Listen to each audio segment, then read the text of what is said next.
Allez, bonjour à tous et à toutes, bonjour à tous les vendeurs et toutes les vendeuses de la plateforme. Je suis ravi de vous retrouver pour un nouveau live, comme tous les mercredis depuis la rentrée. Et aujourd'hui, nous avons le plaisir de recevoir quelqu'un que nous avons un petit peu spoilé précédemment durant la semaine, et vous aurez le privilège donc de découvrir qui c'est dans quelques minutes. Mais avant tout, petite mise en bouche sur ce qui vous attend. Aujourd'hui, nous allons parler surtout de création de site web. Nous allons parler de création de site web, surtout e-commerce, puisque nous allons parler de Shopify. Donc, si vous êtes vendeur, que vous proposez déjà des prestations Shopify, si vous avez envie de vous améliorer dans la création de site web, si vous avez peut-être même envie de vous lancer dans la création de site web, eh bien, ce live est fait pour vous. On va vraiment parler de tout et on en parlera avec Marie-Claude de Shopify juste après cette petite présentation de notre catégorie Shopify, puisque eh bien, Shopify sur 5 euros, c'est quoi? Shopify, c'est 2% des commandes du site. C'est très peu, hein, quand on regarde le nombre de commandes sur 5 euros, ça ne représente finalement que 2%. Cependant, en termes de chiffre d'affaires, c'est la catégorie qui rapporte en second en tout cas, qui rapporte le plus aux vendeurs. Donc, c'est sûr, peu de commandes, mais par contre, gros revenus pour tous les vendeurs qui commencent à faire de la création de sites web.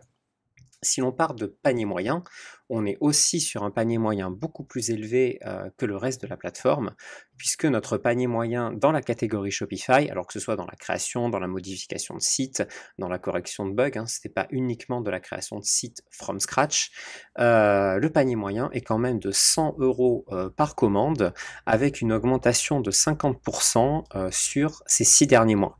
C'est donc une catégorie qui est en plein boom, qui n'est pas en tout cas en train de décroître, bien au contraire, et surtout depuis la pandémie, où on a vu cette catégorie-là, avec aussi la création de sites web un peu plus classique et non e-commerce, vraiment monter en flèche.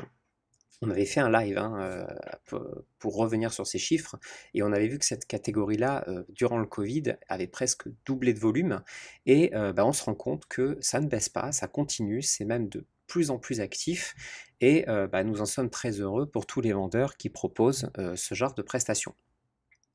Eh bien, maintenant, je vais donc plus être seul, puisque Marie-Claude va nous rejoindre. Et la voici à l'écran. Salut, salut Marie-Claude, j'espère que tu vas bien. Bonjour, oui, ça va, merci. Et toi? Eh bien, écoute, ça va super bien. Je suis très content de ne pas être seul pour ce live, puisqu'à peu près une fois par mois, je reçois quelqu'un. Et je suis très, très heureux de t'accueillir aujourd'hui. Tu travailles chez Shopify donc depuis 6 ans. Ça fait déjà pas mal de temps. Comme on l'entend, tu es canadienne. Yes. Et donc, tu vas un petit peu nous parler de Shopify. Tu vas t'adresser donc à nos vendeurs et tu vas faire aussi une petite présentation, je crois. Tu peux nous en parler?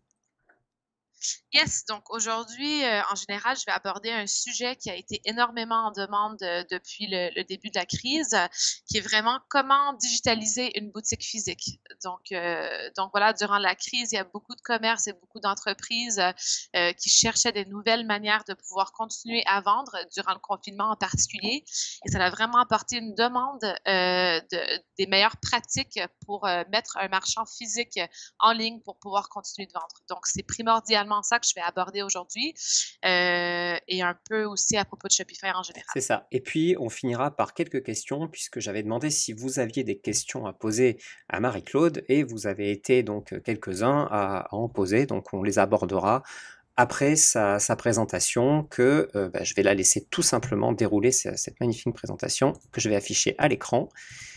Et voilà, et Marie-Claude, écoute, c'est tout à toi. Merci beaucoup. Donc bonjour à tous. Je suis ravie d'être sur ce live ce matin. Euh, Comme on l'a dit, mon nom c'est Marie-Claude. Je travaille chez Shopify depuis déjà 6 ans. Donc, j'ai travaillé sur l'équipe support. J'ai travaillé sur l'équipe Shopify Plus pour les comptes plus du niveau entreprise pendant quelques années. Et j'ai eu la chance de joindre l'équipe France l'année dernière en tant que Technical Partner Manager. Donc, je prends soin primordialement des comptes partenaires qui sont plus du niveau technique. Mais en général, J'ai travaillé un peu sur l'initiative de digitalisation des commerces physiques depuis le mois de mars, que comme je vous dis, est un sujet très en demande. Donc, avant que je commence, un petit mot à propos de Shopify. Donc, qu'est-ce que c'est? En général, nous sommes une plateforme, SaaS, e-commerce pour tous les niveaux de marchands. Donc, c'est une plateforme pour les petits marchands, les marchands qui viennent de commencer à vendre, et aussi une plateforme pour les marchands, de très, très grande taille, jusqu'à des marchands comme, Nestlé, Unilever, par exemple. Donc, c'est vraiment une plateforme qui est flexible pour tout le monde. C'est une démocratisation du commerce en ligne.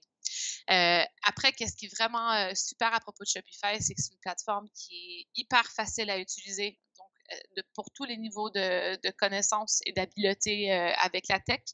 Euh, donc, si vous êtes tout nouveau avec Shopify, c'est vraiment une bonne manière de commencer à faire des projets avec Shopify, sachant que c'est une plateforme qui est très facile à maîtriser. Donc, voilà. Donc, aujourd'hui, en général, on va parler de comment transformer une boutique physique vers une boutique en ligne Shopify. Donc, je vais aborder aujourd'hui quelques sujets. Donc, la situation actuelle, vraiment, c'est quoi la raison de digitaliser un commerce physique?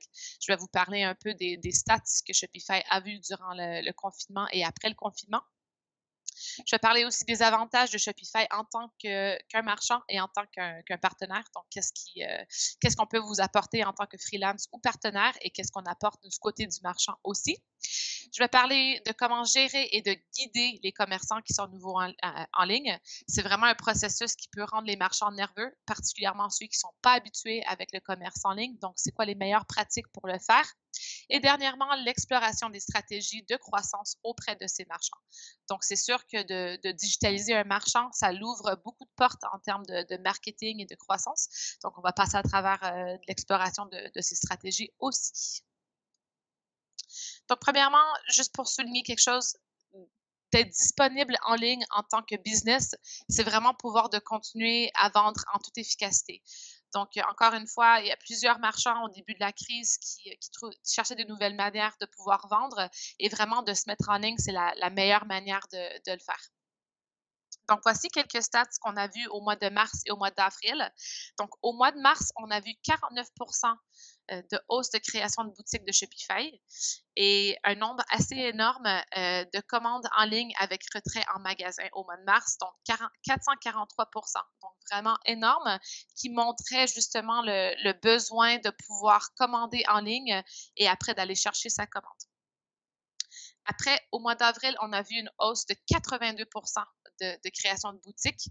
Et après, un chiffre qui était assez étonnant aussi, c'est vraiment une hausse des consommateurs qui ont acheté d'une boutique Shopify pour la première fois au mois d'avril, donc 97 Donc, c'est des chiffres assez étonnants qui démontraient vraiment le besoin de pouvoir acheter en ligne auprès des clients finaux et aussi auprès des marchands. Donc, voici les avantages clés vraiment durant le déconfinement. C'est premièrement moins de trafic en magasin. Donc, maintenant qu'on est déconfiné et que les boutiques ont réouvert, ça ne veut pas dire en fait qu'il y a moins de besoin de vendre ou d'acheter en ligne. Par contre, c'est vraiment les clients ont un souci à passer trop de temps en boutique physique. Donc, d'avoir un site en ligne et une boutique physique, ça donne la chance aux clients de pouvoir faire son shopping sans le stress et de pouvoir après aller chercher leur commande en magasin. Ça donne aussi une opportunité aux marchands de vraiment étaler toute sa marchandise pour avoir des plus grandes commandes. Donc, voilà, si moi je vais en magasin faire mon magasinage et que je ne veux pas forcément passer beaucoup de temps, je ne vais pas avoir la chance d'aller vraiment avoir tous les produits qui sont disponibles, mais d'avoir un site en ligne, ça donne encore une fois l'opportunité de vraiment démontrer tout le stock et de pouvoir créer des plus grandes commandes. Et dernièrement, c'est une manière d'acquérir des nouveaux clients et possiblement aussi de commencer à vendre à l'étranger. Donc, avec un site en ligne, c'est très, très facile de pouvoir donner l'accès aux clients à l'étranger de pouvoir acheter de mon magasin. Et donc, Shopify offre plusieurs outils pour permettre et faciliter ceci. Donc, premièrement, les avantages de Shopify du côté des marchands. Donc, premièrement, c'est une plateforme SaaS qui est complètement hébergée et qui est vraiment concise pour les entrepreneurs et marques indépendantes. Donc, encore une fois, c'est facile à maîtriser et le marchand n'aura jamais besoin de se soucier du côté hébergement, du côté sécurité, du côté tech. C'est vraiment quelque chose qui est facile à utiliser pour tout le monde. C'est aussi des outils de gestion de clients, de commandes et de produits qui sont encore une fois faciles à utiliser et à maîtriser. Et qu'est-ce qui est vraiment important aussi aujourd'hui, c'est que c'est une solution omnicanal qui permet de vendre en commerce physique, en ligne, mais aussi sur les marketplaces et les réseaux sociaux, dont c'est discompte, par exemple, Amazon, Instagram, Facebook, Pinterest, Snapchat, etc. Donc, vraiment, encore une fois, c'est la démocratisation du commerce. Donc, c'est pas à Shopify, en fait, de dicter où les marchands pourraient vendre ou où ils devraient vendre. On donne vraiment l'accès à tous ces différents canaux de vente d'une manière native du point de vue des marchands. Et dernièrement, c'est le support 24 heures sur 24, 7 jours sur 7 en français qui est très, très important pour les marchands en France. Et aussi, quelque chose que je n'ai pas ajouté, c'est vraiment l'écosystème des partenaires franco-français qui peuvent aider les marchands à se mettre en ligne et à grandir leur business par après. Donc, du côté des partenaires, quels sont les avantages? Encore une fois, la plateforme hébergée. C'est moins de temps à passer sur l'infrastructure du point de vue des partenaires et plus de temps à passer sur quelque chose qui ajoute la valeur, tel que l'éducation du marchand et passer du temps sur son marketing et pour grandir sa business aussi. Donc, moins de temps à passer sur la tech, plus sur la croissance du marchand. C'est aussi des thèmes qui sont, innovants et réactifs pour mobile par défaut. Donc tous les thèmes Shopify sont en 100 customisables et très, très faciles à utiliser.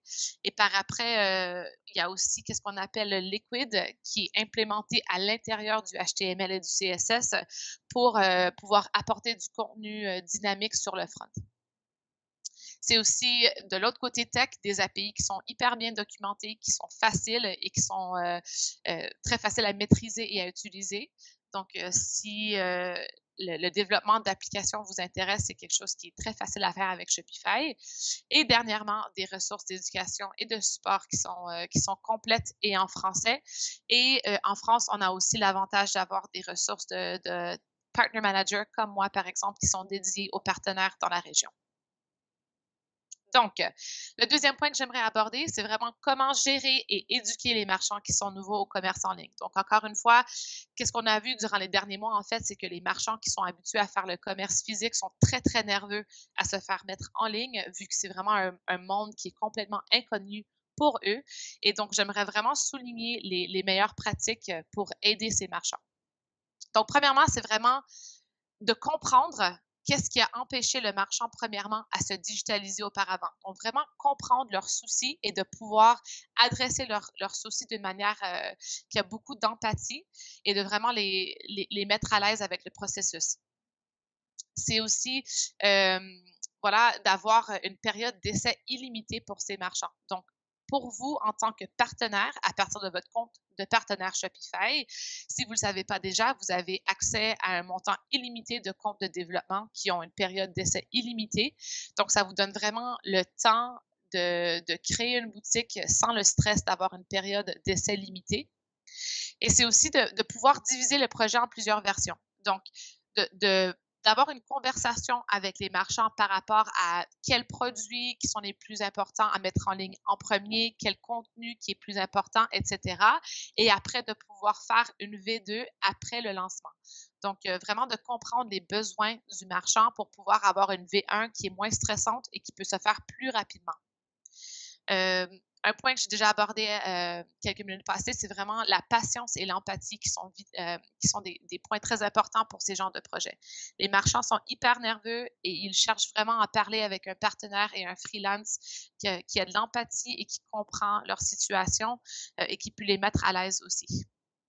Dernièrement, c'est de maîtriser la collaboration digitale avec le marchand. Donc, il ne faut pas se cacher, les rencontres en personne sont un peu bizarres en ce moment. Donc, vraiment de pouvoir implémenter un système de collaboration qui est fait d'une manière digitale et en ligne et de pouvoir mettre le marchand à l'aise avec des réunions et des communications, des Trello boards, par exemple, pour organiser le projet, tout ce qui est fait en ligne.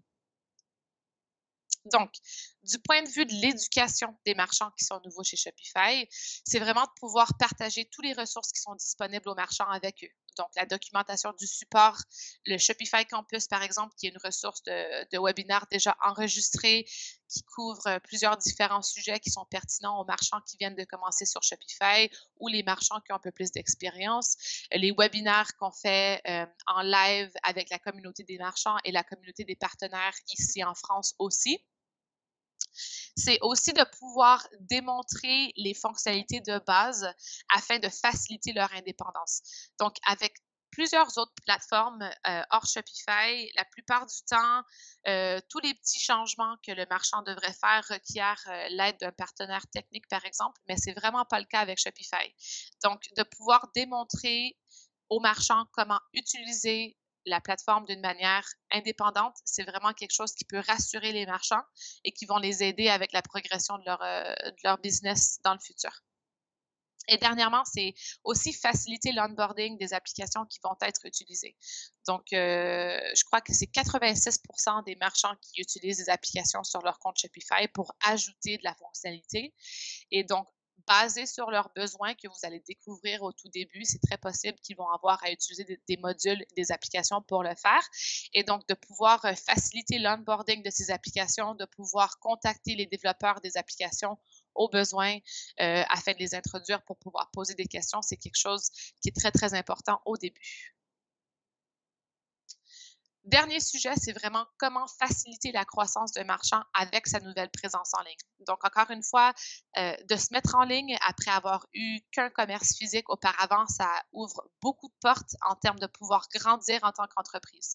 Donc, premièrement, il faut se demander quels sont les canaux de vente qui pourraient bénéficier le marchand. Donc, est-ce que le marchand a déjà une bonne présence sur Instagram, par exemple? Est-ce que ça fait du sens de connecter Instagram avec son compte Shopify afin de pouvoir vendre directement sur Instagram? Est-ce que ça ferait plus de sens sur les marketplaces, par exemple? Donc, c'est discount Amazon. C'est tous des canaux de vente qui sont disponibles d'une manière native avec Shopify. Donc, c'est vraiment de comprendre l'entreprise du marchand, leurs besoins et qu'est-ce qui ferait plus de sens. C'est aussi l'activation potentielle des cartes cadeaux. C'est une source de revenus additionnelle pour les marchands. Si c'est quelque chose qui pourrait leur intéresser, qui ferait du sens pour eux aussi, c'est une bonne vente, une bonne manière de pouvoir faire des ventes additionnelles et aussi ajouter des produits à vente récurrente. Est-ce que ça aurait du sens pour le marchand? Donc, c'est pas forcément tous les marchands qui vendent des produits qui pourraient être à vente récurrente, mais par contre, si c'est possible, c'est quelque chose que je vous encouragerais à faire parce que c'est encore une fois une source de revenus additionnelle qui est très pertinente. C'est aussi d'explorer toutes les options logistiques. Est-ce que ça fait du sens d'implémenter l'achat en ligne et la collecte en magasin, par exemple? Est-ce qu'on pourrait implémenter la livraison rapide par courrier si le marchand est situé dans un centre urbain? Il y a plusieurs différentes manières de pouvoir booster ses ventes avec les options logistiques. Il s'agit juste, encore une fois, de savoir qu'est-ce qui ferait du sens pour le marchand. Avant-dernier point, c'est l'activation des ventes à l'étranger. Donc, c'est pas tous les marchands qui vont être intéressés à commencer à vendre à l'étranger parce que c'est un côté logistique qui est un peu plus compliqué. Par contre, Shopify essaie vraiment de faciliter ce processus avec les outils qui sont disponibles de manière native, donc pouvoir créer des frais d'envoi et le côté logistique à partir des réglages dans le back-end de Shopify. Et si le marchand croit que ça serait quelque chose qu'il voudrait explorer, c'est définitivement une bonne manière, particulièrement en Europe, de pouvoir booster ses ventes. Donc, avec un commerce physique, c'est sûr qu'on est assez limité à sa propre zone de chalandise, mais après, avec une boutique en ligne, c'est certain que c'est très, très facile d'étendre cette zone de chalandise à l'étranger. Dernièrement, c'est l'activation du marketing sur les réseaux sociaux. Qu'est-ce qui fait du sens pour le marchand? Est-ce que le marchand a déjà une présence sur Facebook, Instagram, par exemple, où il pourrait booster son trafic vers son commerce en ligne et pouvoir faire plus de ventes?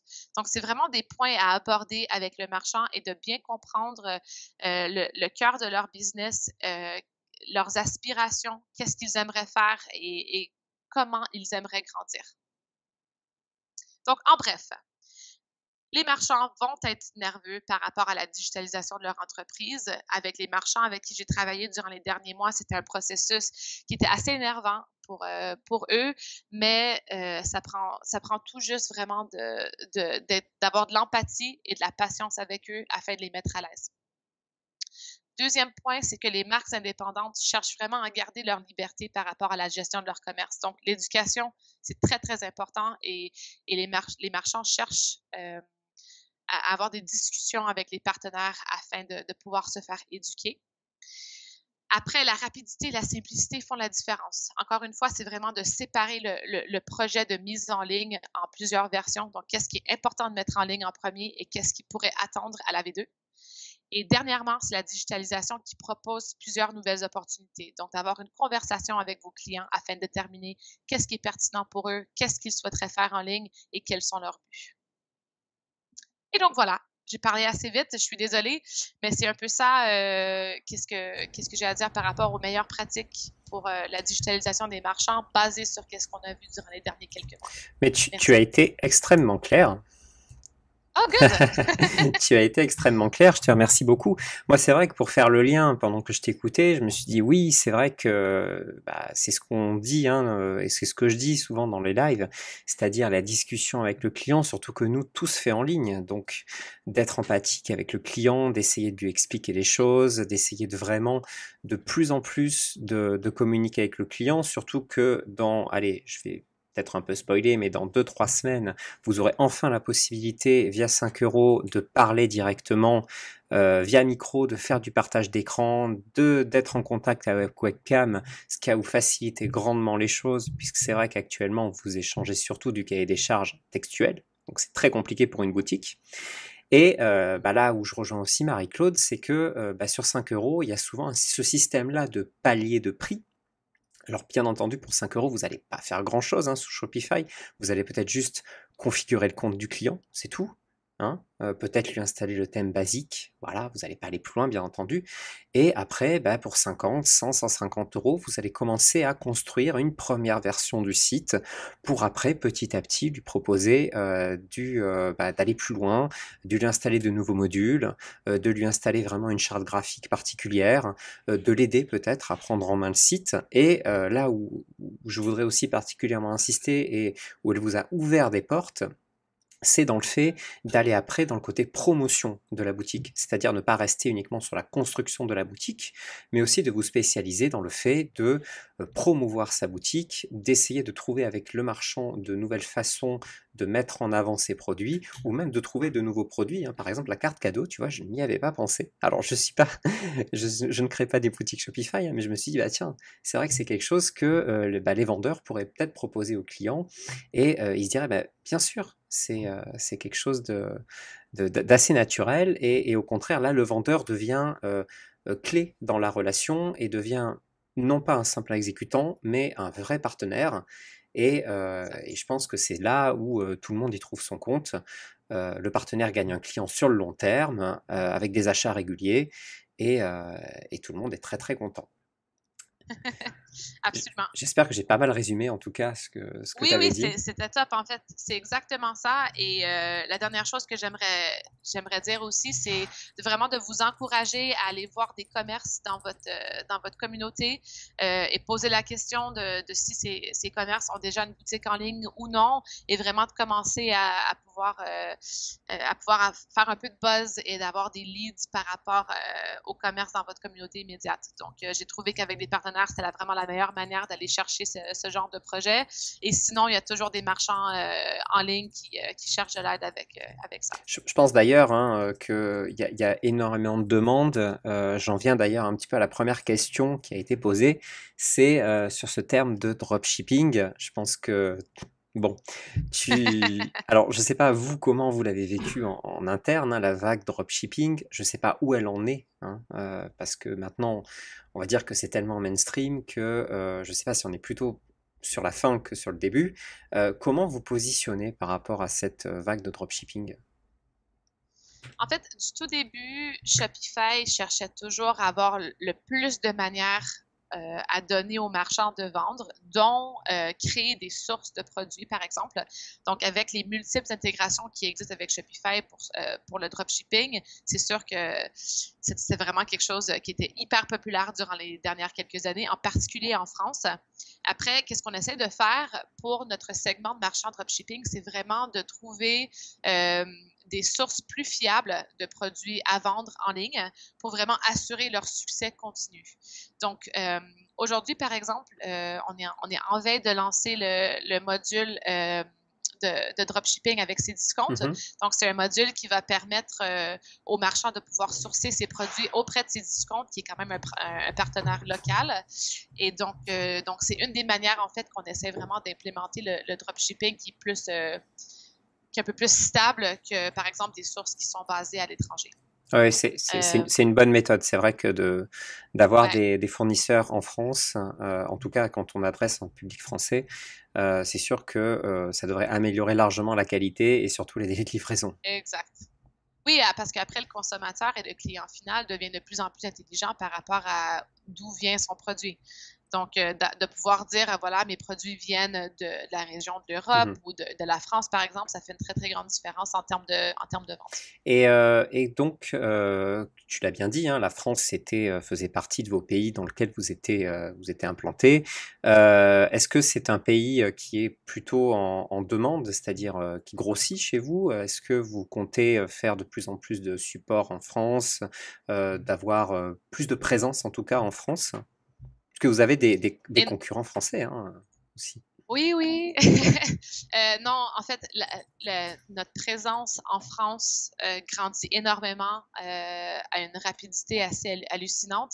Nous, ça fait à peu près 2 ans qu'on a commencé à établir des équipes basées en France et à peu près 1 an et demi, je dirais, qu'on a vraiment une équipe complète pour supporter notre écosystème de partenaires. Après, on voit de plus en plus de marchands qui deviennent confortables avec le SaaS parce qu'en fait, la compétition en France était plus du open source auparavant. Donc, c'est un très grand changement du point de vue des marchands et du point de vue des partenaires. Mais finalement, on commence à avoir un peu de progrès en termes de pouvoir rendre le marché français en général beaucoup plus confortable avec le SaaS et avec la manière que Shopify fonctionne. Donc, ça a été très, très positif durant la dernière année, derniers 2 ans même. Et on espère vraiment que ça va continuer à grandir de cette manière. Ouais, je comprends. Et en termes, tu en as parlé, hein, donc des business donc physiques qui souhaiteraient aller en ligne. Est-ce que tu as un petit peu quelques statistiques de type de business comme ça qui sont plus demandeurs actuellement de présence en ligne ou qui sont très en retard en fait? J'ai pas forcément beaucoup de stats que je peux partager. Mais comme Par ça, contre, au feeling, j'ai envie de dire. Ouais, au feeling, c'est beaucoup, beaucoup dans le domaine de la mode et de la beauté, je dirais. Mais vu que Shopify est très, très flexible, on voit de plus en plus de marchands de tous les genres, dont des restaurants, par exemple, qui se sont mis en ligne durant la crise pour pouvoir créer un système de commandes en ligne pour que les clients puissent acheter en ligne et pouvoir faire un retrait en magasin. On voit vraiment des marchands de tous les genres. On commence à voir beaucoup de marchands dans le domaine du vin qui viennent en ligne sur Shopify aussi, qui est quelque chose de très, très intéressant pour la France. Donc, encore une fois, c'est une plateforme qui est très flexible et qui permet à n'importe quelle sorte de marchand à se mettre en ligne. Et donc, pour finir, un vendeur peut-être qui débute, hein, qui s'y connaît un petit peu en développement, hein, qui a envie vraiment de créer des sites pour les autres, quels sont les conseils que tu peux donner pour commencer sur la plateforme? Par exemple, est-ce qu'il faut passer des expertises auprès de Shopify? Quelles sont un petit peu vos méthodes habituelles d'onboarding en termes de vendeurs? Et donc, quels sont les conseils que tu peux donner? Yes, donc encore une fois, on est très, très chanceux en France d'avoir une équipe de partenariat. Donc, c'est pas dans toutes les régions, en fait, qu'on a un partenaire manager qui est dédié. Donc, c'est un bon support pour commencer, particulièrement si les vendeurs sont pas forcément très à l'aise avec Shopify au début. Après, qu'est-ce que moi je vous dirais, basé sur vos niveaux de connaissances, il y a plusieurs différents types de projets qu'on peut faire, comme tu l'avais dit auparavant. Donc, on peut vraiment avoir le genre de projet que c'est vraiment juste de créer le compte pour le marchand, de faire la mise en place du thème de manière de base, d'ajouter les fiches produits.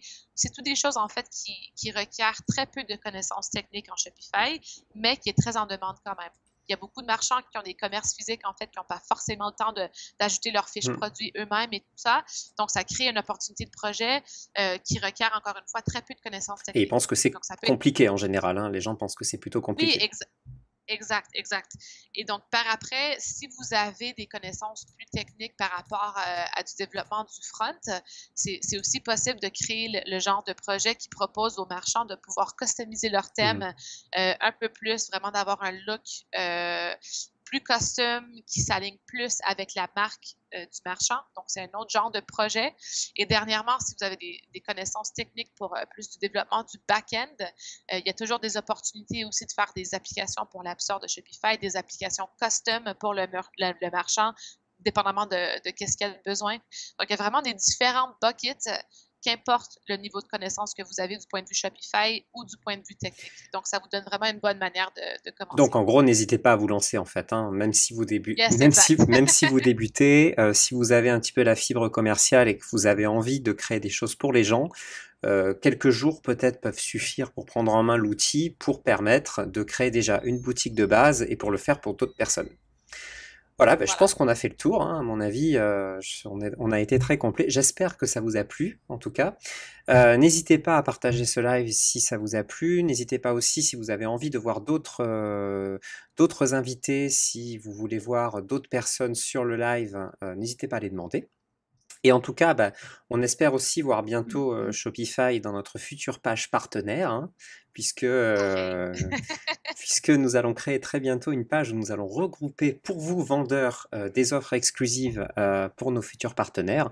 Donc, on espère que Shopify fera aussi partie de la fête. Et Marie-Claude, je te remercie beaucoup. Merci à toi. Et écoute, je te souhaite en tout cas, si tu restes un petit peu en France, de profiter. Et sinon... j'espère que tout va bien se passer pour Shopify et que ça va continuer à grossir. Merci beaucoup. Merci à tous. Salut, bye bye.